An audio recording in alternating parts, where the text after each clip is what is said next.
예, 지금 연예인들 출연 계약을 할 때 엔터 대표님들이 좀 유의를 하셔야 될 부분들 설명드리겠습니다. 지금 이제 그 회사에서는 소속 연예인 계약을 관련된 계약을 많이 체결하게 되는데요.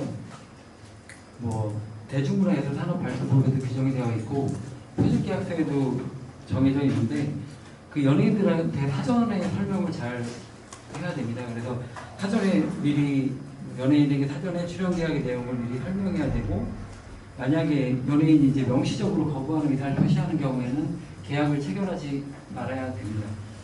그리고 만약에 이제 서로 서로 갈등이 발생한다고 하더라도 이게 저희가 강요를 무조건 할 수 있는 게 아니라 아까 말씀드린 것처럼 연예인들이 연예 활동을 하는 건 사실 자기 의사가 가장 중요하기 때문에 억지로 시킬 수는 없습니다. 그래서 전국적으로 연예인이 이제 그 출연 여부를 결정하는 주체가 될 수밖에 없기 때문에 연예인과 소통을 잘 하셔서 그런 문제가 없도록 하시고, 이런 사전 설명 나중에 또 분쟁이 생겼을 때 사전 설명 의무를 위반하였다, 연예인의 상태를 고려하지 않았다, 그런 그 포인트로 연예인 쪽에서 공격을 하는 경우가 많기 때문에 그 부분도 미리 되도록이면 설명을 잘 하시고 증거 자료를 잘 남겨두시는 게 나중에 분쟁에 대비해서도 좋습니다. 그리고 이런 이제 연예인도 출연 계약을 체결할 때 사실 양식에 연예인도 같이 사인을 받고 하는 양식이 많이 있어요. 그래서 계약 체결 시에 연예인도 참여를 시키거나 연예인한테도 그 계약 내용을 명시를 해서 연예인이 직접 도장을 찍게 하거나 그렇게 해서 동의하는 내용을 남겨두시는 것을 권장드립니다. 그리고 그런 걸 다 증거를 잘 남겨두시고요. 지금 이제 이런 것 관련돼서도 사실 이슈가 되는 사건들이 많이 있었는데, 이제 그 여자 연예인 같은 경우는 사실은 노출하는 장면들이 많기 때문에 노출 관련 장면에 대해서 감독이라든지 제작자, 그리고 엔터 대표, 그리고 연예인까지 같이 합의를 잘 하고 설명을 잘 해야만 나중에 분쟁의 소지가 없는데, 이런 노출 장면이 있는 영화뿐이 아니라 어떤 위험한 장면이 들어가는 영화 드라마도 마찬가지일 건데요. 그런 부분에 있어서 저희가 계약을 명확하게 하지 않아서 나중에 제작하는 측과 분쟁이 생겼을 때 그쪽하고 이제 배우가 분쟁이 생길 수도 있고, 아니면 이제 여러 가지 분쟁이 사고가 생길 수도 있고 여러 가지 상황이 생길 수 있는데, 그때 이제 소속사가 책임을 면하기 위해서는 충분한 설명을 했다는 것도 필요하고, 그리고 실제로 이제 그런 걸 다 떠나서 연예인도 어쨌든 자기가 어떤 그 연예 활동을 하는 데 있어서 주체가 되기 때문에 그 내용들을 정할 수 있어야 되는 게 맞습니다. 그래서 최대한 구체적으로 정하셔야 또 갈등이 없고, 이게 영화 실제로 촬영을 할 때는 너무 추상적으로만 계약서를 작성해 놓으면은 그 촬영을 할 때 실제로 갈등이 생기는 경우가 많고요. 그리고 이제 영화를 촬영할 때 영화를 촬영한 것과 그것을 이제 편집해서 나중에 영화로 내보내는 그 장면 자체는 다를 수밖에 없거든요. 특히 최근에 문제가 됐던 어쨌든 노출 관련된 영화 사건에서도 쟁점이 많이 됐었는데, 그런 부분도 상당히 명확하게 규정을 하시는 게 좋아요. 그러니까 촬영을 하는 건 어차피 이게 다 장면이 촬영이 될 수밖에 없는데, 그 촬영되는 장면에서 어떤 장면까지가 방송이 되고 어떤 장면은 방송이 되지 않고, 그런 동의 여부, 노출 장면에 대한 그 방영 여부, 어디까지 방영이 될지 그런 부분을 상당히 명확하게 규정하셔야만 나중에 문제가 생기지 않고 그 연예인이 나중에 회사에 배우를 지원하고 보호해야 될 의무를 위반했다, 그런 공격을 당하지 않았기 때문에 어쨌든 출연 계약 체결할 때 꼼꼼하게 계약을 체결하셔야 됩니다. 예, 그리고 이 부분도 상당히 많이 문제가 됐던 부분인데, 그 영화 촬영 당시에 이제 여배우가 상대 남자 배우로부터 성추행을 당했다고 주장해가지고 분쟁이 많이 생겼던 적이 있는데요. 그 분쟁에서도 원래 소속사 여자 연예인이 소속사 대표한테 내용 증명을 보내가지고 그 배우를 보호할 의무를 제대로 하지 않았다, 그런 주장을 하면서 계약 해지 주장을 한 사례도 있습니다. 그래서 지금 제가 말씀드린 대로 여러 가지 측면에서 배우를 보호하기 위한 조치를 하시고 증거도 남겨두시기 바랍니다. 예, 관련 법조항을 제가 또 한번 읽어드릴게요. 대중문화예술산업발전법에는 사전 설명 의무라고 규정되어 있는데요.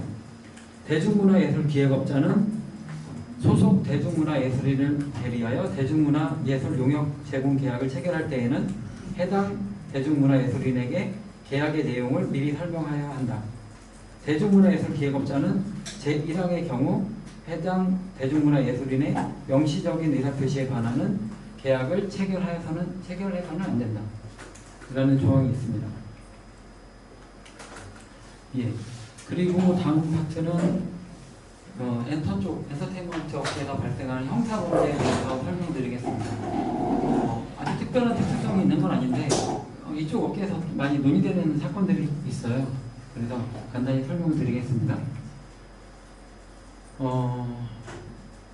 지금 이제 사실 저희가 멘터 대표들이 가장 중요한 게 이제 방송이나 언론 쪽 관련된 분들하고의 접촉이 상당히 중요한데, 방송이나 뭐 영화 제작, 드라마 제작하시는 그 캐스팅 하시는 분들이나 그런 분들하고의 관련성이 되게 중요하고, 언론하고도 이제 홍보를 해야 되니까 관계성이 중요한데, 그쪽 관계자, 방송 관계자분들한테 뭐 금품을 준다거나 어떤 여러 가지 이익을 제공한다거나 그런 게 문제되는 경우, 기존에는 이제 배임 수정죄라고 그래가지고, 그게 좀 잘못됐는데, 저희가 이제 원래는 형법상 배임 증대죄라는 그 죄명에 의해서 처벌을 받는 경우가 많았어요. 그래서 기억을 하실지는 모르겠는데 가끔 이제 무슨 PD 사태 그래가지고 어떤 PD가 그런 엔터 관계자분들한테 돈을 많이 받고 그런 것 때문에 문제가 돼서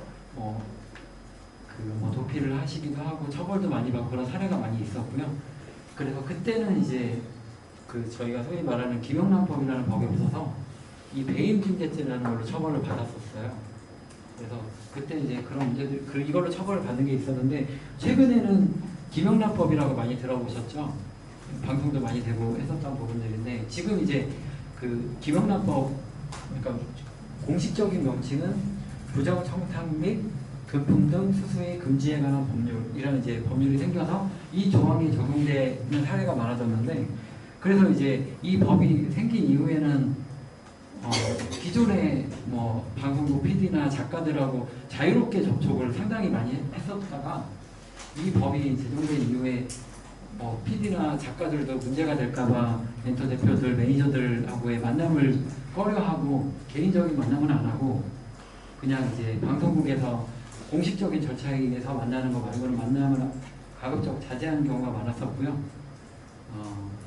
다들 조심을 했었어요. 근데 지금은 이제 조금 법이 제정되고 나서 기간이 지나다 보니까 초반처럼 그렇게 뭐 관계를 아예 안 맺고 그렇지는 않고, 지금은 이제 조심은 하되 그래도 옛날 초반처럼 그렇게 아주 관계가 단절된 건 아닌 것 같고, 지금도 어쨌든 관계성을 많이 맺기는 하는데, 지금 이제 이 법에 의하면 원래는 이제 공무원들이 그 뇌물을 받는 그런 것들을 방지하기 위한 법이었는데, 이게 논란이 되게 많았다가 이제 언론 관계인들까지 이 법의 적용 대상에 포함을 시켰기 때문에 언론사 관계자들이나 지금 말하는 뭐 PD, 작가 그런 분들도 다 이 적용이 돼요.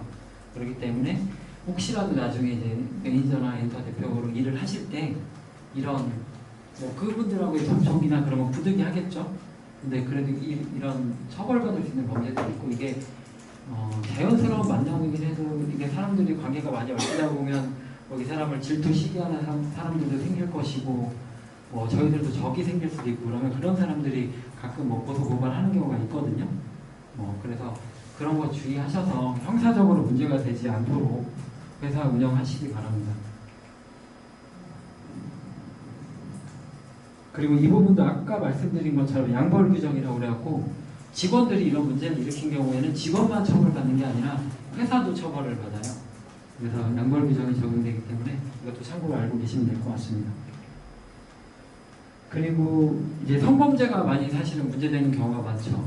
이 법이 제정됐던 어떤 시작이 된 것도 성범죄랑 문제가 된 부분들인데, 가끔 여러 가지 성범죄 유형들이 있었던 것 같아요. 그 회사에서 이제 엔터 대표나 뭐 매니저들이 연예인들한테 성범죄를 저지르는 경우도 많이 있었고요. 그리고 이제 투자자들이나 어떤 관계자들이 있는 자리에 이제 연예인들을 데리고 가서 그 자리에서 문제가 생긴 경우도 많이 있었고, 그래서 그런 거 때문에 이 지금 뭐 성매매 알선 등의 금지라는 뭐 이런 조항까지 들어가 있어요. 그래서 어쨌든 성매매 알선이라든지 실제로 뭐 성범죄를 저지르는 거에 대해서는 또 가중처벌이 되는 조항도 있고요. 예, 그래서 또 청소년 관련돼서 성범죄와 관련돼서 보호하기 위한 조항들도 규정되어 있습니다. 그리고 이제 중요한 것도 뭐냐면 이런 아까 말씀드린 것처럼 신뢰관계 상실 위한 게 어떤 계약 해지 사유가 되는데 폭언이나 모욕이나 그런 부분도 지속되면 계약 해지 사유가 되기도 하고, 지금 강간, 강제추행 같은 성범죄가 이루어지면 이런 경우도 이제 계약 해지 사유가 되는 그런 효과도 있습니다. 그리고 또 한 가지가 이제 성폭력 범죄 처벌에 관한 상대법을 보면은 이제 카메라 등을 이용한 촬영에 대한 처벌하는 조항이 있는데요. 이쪽에서 사실 사건들이 좀 많이 있었죠. 그 매니저들이 연예인들과의 관계를 촬영해 놓은 영상들, 뭐 자기들 어떤 사리를 추구하기 위해서 촬영을 해놓은 부분들도 있었고, 그것 때문에 문제가 된 사례들이 옛날부터 많았던 것 같아요. 지금은 근데 옛날보다 더 휴대폰이라든지 그런 매체들이 워낙 발전을 해서, 예전에는 무슨 비디오라든지 그냥 카메라 촬영이라든지 그런 게 많았고요. 지금도 아마 사실은 많이 있는 것 같습니다. 근데 이 부분에 대해서는 처벌이 요즘에 상당히 강화되고 있는 추세고, 또 계약 해지 사유가 되는 측면도 있기 때문에 이런 부분도 저희도 물론 당연히 조심해야 되겠지만, 아까 제가 말씀드린 대로 매니저 관리, 직원 관리를 좀 철저히 하셔야 이런 문제가 안 생길 거니까 관리를 잘 하시기 바랍니다. 그리고 이제 뭐 사기죄, 횡령죄가 문제되는 경우도 있는데요. 이거는 뭐 그렇게 하시지는 않겠지만 가끔 이제 그 엔터 대표님들이 여러 가지 연예인 지망생들을 상대로 돈을 사기죄를 저지르거나 어떤 뭐 어디 캐스팅 명목, 뭐 성형수술 명목으로 돈을 가로채거나 아니면 돈을 어디 받아서 자기가 사적으로 사용하거나 그런 형사 사건 사례가 되게 많이 있어요, 엔터 쪽에. 그래서 그런 것도 좀 조심하셔야 될 것 같고, 그리고 뭐 사실은 이제 방송 관계자들하고 저희들이 접촉해서 일을 해야 되는 거기 때문에 연예인들한테 뭐 홍보비 명목 아니면은 그냥 활동비 명목 같은 걸로 비용 증빙을 제대로 하지 않고, 뭐 이거는 말하자면 누구 PD한테 돈을 준 것이다, 뭐 한 것이다, 그런 명목으로 돈을 받아가는 경우도 꽤 있었어요. 그런 부분도 실제로 뭐 어떤 그렇게 일을 해서 돈이 필요한 경우도 있겠지만 가끔 연예인을 기망하는 경우도 있는데, 그런 경우에는 어쨌든 연예인하고 관계가 나빠지고 하면 연예인들은 누구한테 돈을 줬다고 하는데 그 PD한테 돈을 준 걸 밝혀라, 뭐 그렇게 해서 형사고소를 하는 사례도 있기 때문에 이 부분도 참고로 알고 계시고 또 매니저 관리들 잘 하시고 그렇게 하셔야 될 것 같습니다.